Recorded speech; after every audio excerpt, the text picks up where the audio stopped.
আল্লাহ পাক রব্বুল ইজ্জতে খতম শরীফের উসিলায় দোয়ার বরকতে হয়তো আল্লাহর সিদ্ধান্ত ছিল এই অসুখ বিসুখের দ্বারা তার বন্ধার দুনিয়াতে গিয়া জমিন থেকে উঠাই নেওয়া, কিন্তু দেখা যায় আল্লাহ পাক রব্বুল ইজ্জতে তার সিদ্ধান্তের পরিবর্তন করিলেন।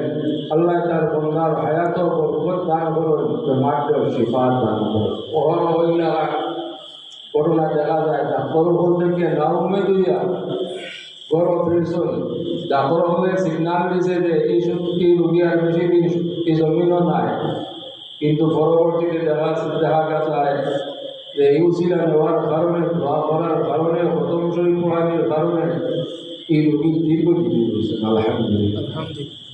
দ্বিতীয়ত হইল আল্লাহ হাবিবে ফরমাই যে মানুষের হায়াত বৃদ্ধি করার দ্বিতীয় কোনো পন্থা নাই, একমাত্র নেক আমল ছাড়া। বর্তমান সময়ে আমরা দেখি আমরা গড় আয়ু 60-65, ঠিক না?